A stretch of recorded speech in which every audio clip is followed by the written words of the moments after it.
Assalamualaikum warahmatullahi wabarakatuh. Perkenalkan, nama saya Nur Ersandi, biasa dipanggil Nersa. Pada kesempatan kali ini saya akan memaparkan mengenai nilai-nilai dasar ASN yang biasa disingkat dengan aneka. Nah, tahukah kalian apa itu aneka? Aneka itu adalah singkatan.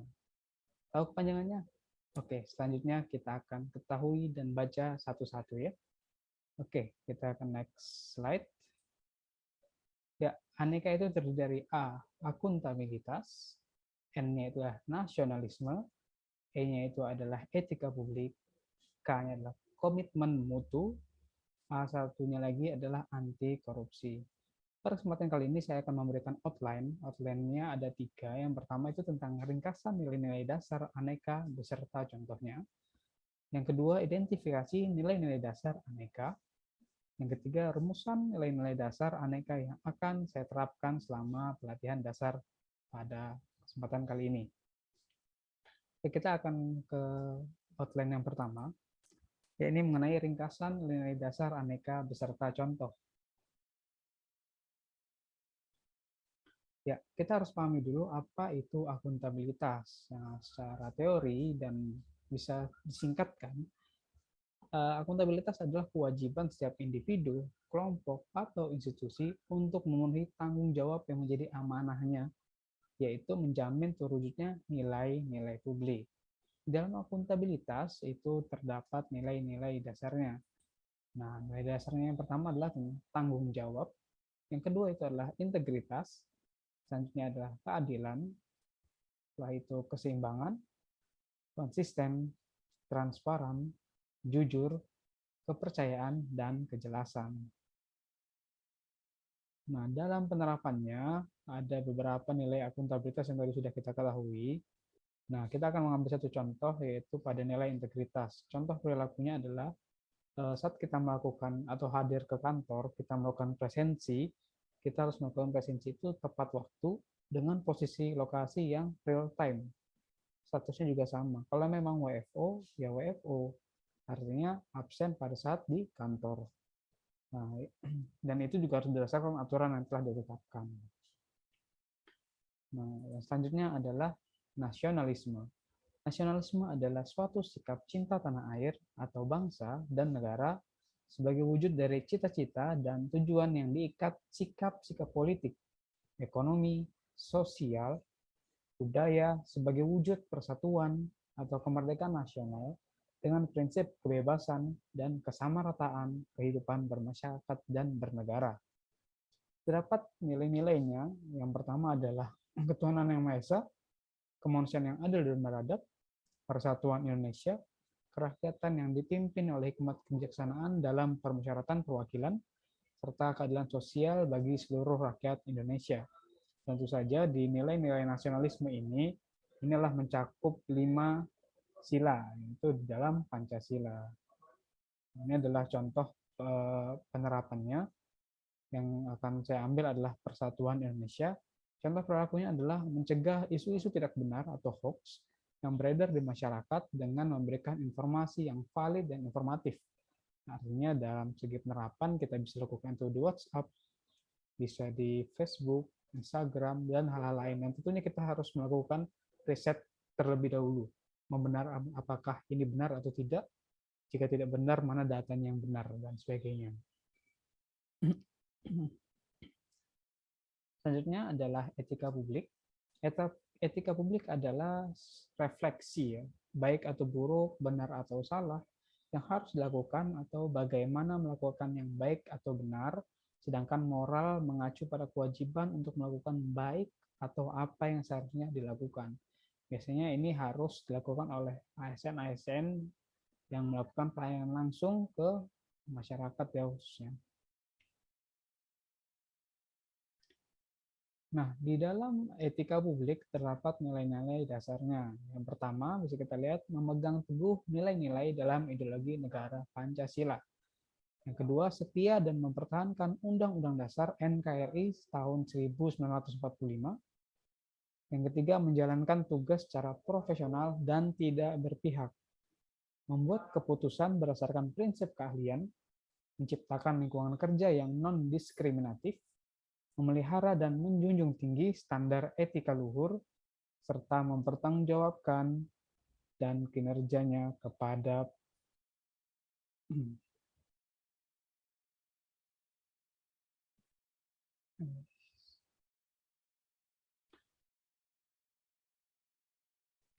ya, pada contohnya di etika publik, saya akan mengambil contoh nilainya. Yang pertama itu menjalankan tugas secara profesional dan tidak berpihak. Contoh perilakunya adalah melakukan pelayanan secara adil terhadap masyarakat dengan sopan dan santun tanpa keberpihakan, tanpa melihat status sosial, tanpa melihat agama, tanpa melihat warna kulit, ras, dan lain-lain.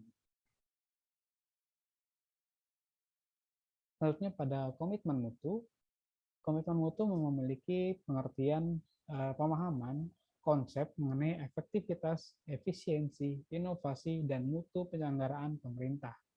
Di dalam komitmen mutu terdapat beberapa nilai. Yang pertama, efektivitas, efisiensi, inovatif, mutu, adaptif, responsif, dan perbaikan berkelanjutan. Nah, terdapat beberapa contoh perilaku yang saya akan ambil adalah mengenai inovatif. Contoh perilakunya adalah melakukan terobosan untuk mengatasi kendala dalam bekerja yang berdampak pada peningkatan performa kinerja baik individu maupun di organisasi tersebut. Nah, nilai yang terakhir yaitu anti korupsi. Anti korupsi ini bisa kita ambil sebuah garis besar, yaitu tentang kemauan kuat dan semangat tinggi untuk menghindarkan diri dari perilaku dan tindak pidana korupsi, untuk membangun kepedulian, mengajak dan membangun sistem atau lingkungan berintegritas. Nah, ada beberapa nilai anti korupsi, ada 9. Yang pertama itu jujur, peduli, mandiri, disiplin, tanggung jawab, kerja keras, sederhana, berani, dan adil. Nah, ada 9 nilai-nilai ya. Nah, kita akan ambil salah satu contoh dari nilai tersebut. Pertama di anti korupsi adalah berani. Contoh perilaku yang bisa kita ambil yaitu melakukan penolakan ketika mendapatkan pemberian pribadi dari orang lain atas tugas pekerjaan yang telah dilakukan di luar dari aturan. Maksudnya adalah pas kita melakukan pelayanan yang memang itulah tugas kita tidak seharusnya menerima apapun sebagai imbal terima kasih, hadiah, dan sebagainya. Karena apa? Karena kita sebagai ASN sudah mendapatkan imbalan berupa gaji dan tunjangan. Artinya itu sudah lebih dari cukup. Dan tidak ada keharusan masyarakat untuk membayar lebih atas pelayanan atau performa kita yang lebih baik. Ya, selanjutnya kita masuk ke outline yang kedua, yaitu tentang identifikasi nilai-nilai dasar Aneka. Nah, dalam identifikasi ini ada 3 nilai yang sudah saya lakukan atau telah dilakukan atau sudah saya terapkan, tapi ada 2 nilai yang belum bisa saya terapkan.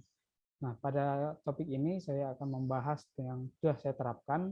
Yang pertama itu tentang akuntabilitas. Ya, contohnya adalah saya selalu mengusahakan hadir jauh lebih cepat. Misal masuk kantor 7.30, jam 7 sudah di kantor. Karena perjalanan ke antara dari tempat tinggal hingga ke kantor itu sebentar saja. Yang kedua itu melakukan presensi kerja sesuai dengan lokasi dan tempat sesuai aturan.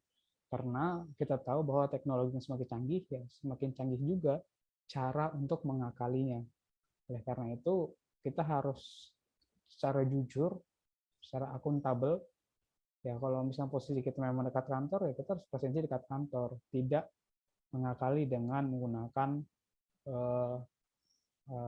geotagging yang palsu atau fake geotagging. Nah, selanjutnya menggunakan waktu senggang di kantor untuk menawarkan bantuan atau pekerjaan kepada rekan kerja atau pimpinan. Biasanya saya melakukan itu jika pekerjaan yang sudah diberikan itu telah selesai. Nah, saya biasanya membantu teman rekan kerja dalam satu lingkup, atau jika tidak ada, saya melakukan diskusi atau ya menawarkan pekerjaan kepada pimpinan atau rekan kerja. Nah, selanjutnya itu saya juga menyimbangkan pekerjaan dengan istirahat.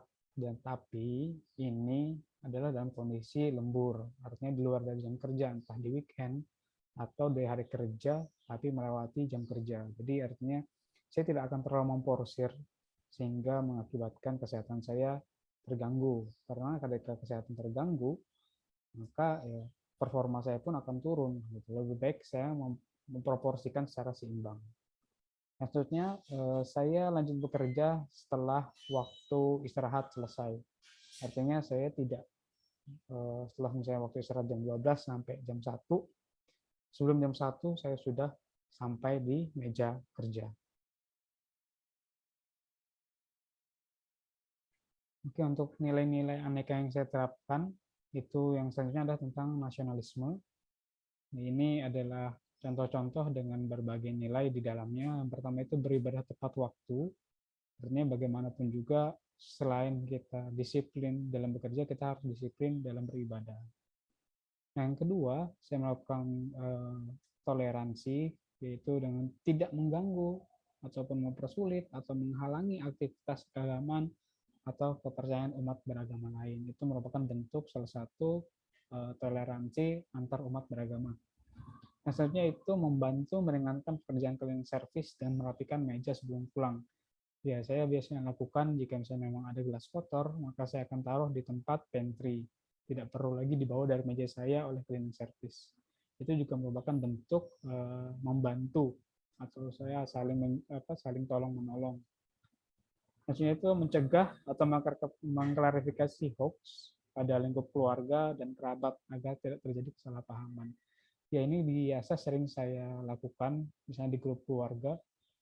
Ketika ada hoax, maka saya cek dulu, validasi dulu, cari faktanya, oh ternyata bukan, maka saya akan klarifikasi itu dalam grup. Maksudnya saya mengungkapkan pendapat saya ketika rapat dan mendengarkan juga pendapat orang lain ketika rapat. Artinya ini merupakan bentuk musyawarah yang tergambar dalam nilai-nilai dalam nasionalisme. Yang selanjutnya yaitu etika publik. Saya membantu, mengarahkan, menerima atau membantu tamu yang memiliki keperluan di kantor. Misalnya ketika ada tamu datang dari daerah mana, ketika saya memang kebetulan melihat, maka saya akan sambut. Begitu. Artinya ada yang bisa saya bantu ibu atau bapak, akan saya bantu arahkan. Maksudnya saya mau juga menerapkan 5S yang ini menjadi kebijakan juga di Pusrenaker, yaitu 5S itu terdiri dari seiri, ini dari bahasa Jepang, seiri, seiton, seisu, seiketsu, shitsuke. Artinya ringkas, rapi, resik, rawat, dan rajin dalam bekerja di kantor. Selain itu saya juga memperhatikan penampilan saya untuk bekerja selama di kantor, itu selalu bersiap, rapi, bersih dalam bekerja. Dan terakhir yaitu yang sudah saya terapkan, saya bersosialisasi juga dengan warga sekitar tempat tinggal, baik tetangga ataupun ketika di masjid, bersosialisasi. Meskipun saya bukan dari asli tempat di sini. Ini merupakan nilai-nilai aneka yang sudah saya terapkan. Nah, selanjutnya adalah nilai-nilai yang belum sampai saat ini masih belum saya terapkan. Yang pertama itu nilai aneka, komitmen mutu. Saya memiliki kendala seperti ini. Saya belum terlibat dalam pekerjaan yang menghasilkan output. Artinya bentuk yang saya bantu adalah hanya mencari data pendukung. Data-data pendukung yang nanti akan diproses oleh pegawai yang lain. Nah, sehingga terjadi output. Saya hanya sebagai pendukung. Artinya pekerjaan saya ini belum menurut saya itu belum dapat dijadikan parameter dalam nilai-nilai komitmen mutu. Strategi yang saya lakukan yaitu saya mempelajari dan memahami dalam memilih arah pekerjaan agar dapat berperan penting dalam proses pekerjaan itu. Artinya saya memiliki kompetensi apa yang bisa saya lakukan untuk punya peranan dalam pekerjaan tersebut. Nah, yang kedua, saya melakukan analisis terhadap kendala-kendala selama bekerja yang dapat diatasi dengan menerapkan nilai-nilai dasar komitmen mutu. Selanjutnya, nilai-nilai aneka yang belum saya terapkan yaitu anti korupsi. Dalam anti korupsi ini, saya memiliki beberapa kendala. Bentar saya pindah dulu. Beberapa kendala, yaitu belum secara pasti dapat membedakan unsur-unsur kegiatan yang masuk dalam kategori anti korupsi dan belum banyak berperan penting dalam proses pencapaian target kerja. Artinya saya belum bisa membedakan apakah ini merupakan gratifikasi atau bukan, atau bagaimana, karena dalam bekerja saya masih belum memiliki peranan penting dalam pekerjaan tersebut. Nah, selanjutnya adalah strategi saya ke depan untuk mengantisipasi ini. Saya memiliki peran yang pertama adalah saya akan berdiskusi dengan rekan kerja yang sudah lama bekerja atau pimpinan untuk mengetahui alur, situasi, dan kondisi pekerjaan. Apa-apa saja yang dibutuhkan, apa-apa saja yang akan dilakukan ke depan. Selanjutnya, saya juga akan mempelajari lebih dalam mengenai tindakan-tindakan korupsi yang kerap dilakukan dan mengatasi kekeliruan dalam mempersepsikan tindakan anti korupsi. Artinya bisa saja yang ini sebagai kategori melakukan tindakan korupsi, tetapi teranggap tidak. Nah, seperti itu. Ya, masuk ke outline terakhir, yaitu rumusan nilai-nilai dasar aneka yang akan ditetapkan selama latsar. Ya, yang pertama, pada di sini saya bertentangan bahwa ini Nur Sandi NDH 21 angkatan 61. Pada nilai-nilai dasar akuntabilitas saya mengambil beberapa nilai. Yang pertama itu tanggung jawab. Sebagai ketua kelompok akan mengakomodir, mengkoordinasi, dan berkomunikasi agar pelatihan dasar CPNS berjalan lancar, entah dengan WI, panitia, maupun peserta atau sesama rekan peserta. Pada nilai konsisten, saya akan tetap terus bersemangat belajar dan mengikuti pelatihan dasar CPNS ini. Pada nilai integritas, tidak hanya mempelajari dan memahami teori, tetapi juga akan menerapkan tanpa batas waktu dan tempat. Nah, selanjutnya pada nilai-nilai ASN, nilai-nilai dasar ASN, pada nasionalisme, saya memasukkan keseluruhan sila, yaitu sila 1 hingga sila kelima. Pada sila ke-1, saya akan tetap tertib dan tepat waktu beribadah meski mengikuti latsar. Maksudnya adalah meskipun banyak tugas dan sebagainya, ketika memang azan berkumandang, saya akan berhenti sejenak, sholat, lalu setelah itu melanjutkan lagi. Karena ibadah bukan halangan. Tidak ada halangan apapun dalam mengikuti latsar ini.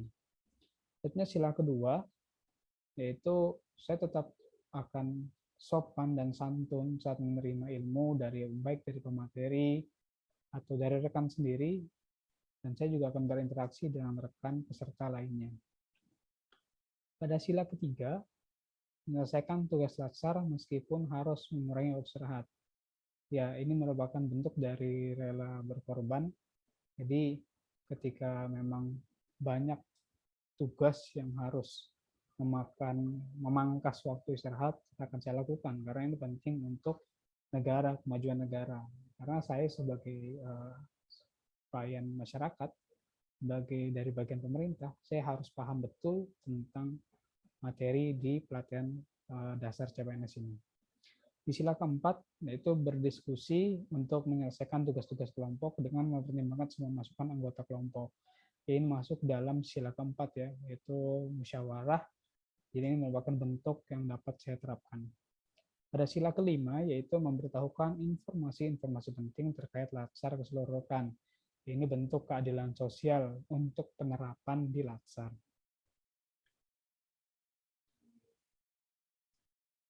Ya, selanjutnya itu di etika publik, saya mengambil nilai menjalankan tugas secara profesional dan tidak berpihak.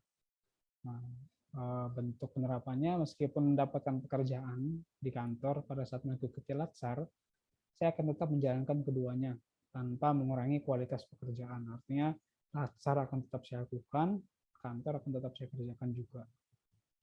Pada nilai-nilai komitmen mutu, saya mengambil beberapa nilainya, yaitu di efektivitas. Saya akan mengefektifkan dengan belajar bersungguh-sungguh dan memahami serta diterapkan. Tidak hanya memahami, menghafal, tapi juga menerapkannya. Yang selanjutnya adalah tentang efisiensi, yaitu melakukan manajemen waktu dan skala prioritas terhadap tugas yang diberikan. Artinya, semua tugas memang penting, hanya saja ada skala prioritas yang mana yang lebih mendesak, dan mana yang perlu sekarang, dan yang mana yang masih bisa diundur. Selanjutnya di inovatif, yaitu hasil output rancangan aktualisasi adalah benar untuk mengatasi kendala atau permasalahan, bukan sekedar formalitas. Artinya ini merupakan bentuk solusi dari kendala tersebut. Gitu. Selanjutnya adalah tentang mutu. Mutu saya selalu mengerjakan dan menyelesaikan tugas dengan berusaha sebaik-baiknya. Nah, lalu untuk di poin 5, yaitu mungkin tertutup. Poin 5 itu tentang anti korupsi. Saya mengambil satu tema, yaitu di responsif, itu membantu dan memfasilitasi rekan sesama peserta yang mengalami kesulitan, kebingungan, dengan bersama-sama mencari pemecahan masalah. Artinya saya akan merespons secara cepat, gitu, secepat mungkin untuk mengatasi masalah tersebut agar pelaksanaan latsar ini dapat berjalan dengan lancar. Nah, selanjutnya adalah di anti korupsi masih, yaitu di tanggung jawab. Nah, bentuk penerapannya adalah melakukan perancangan aktualisasi yang benar-benar bermanfaat, karena ini merupakan bentuk tanggung jawab saya selaku CPNS. Nah, selanjutnya adalah kerja keras, yaitu saya menganalisis isu permasalahan atau kendala untuk mencari solusi melalui rancangan aktualisasi. Artinya bagaimanapun caranya, masalahnya apa, harus dapat solusi. Nah, itulah bentuk kerja keras yang saya maksud. Ya, kiranya itu saja yang bisa dapat saya sampaikan. Kurang dan lebihnya mohon dimaafkan. Jika ada salah-salah kata yang tidak sengaja maupun yang tidak sengaja. Mohon maaf. Assalamualaikum warahmatullahi wabarakatuh.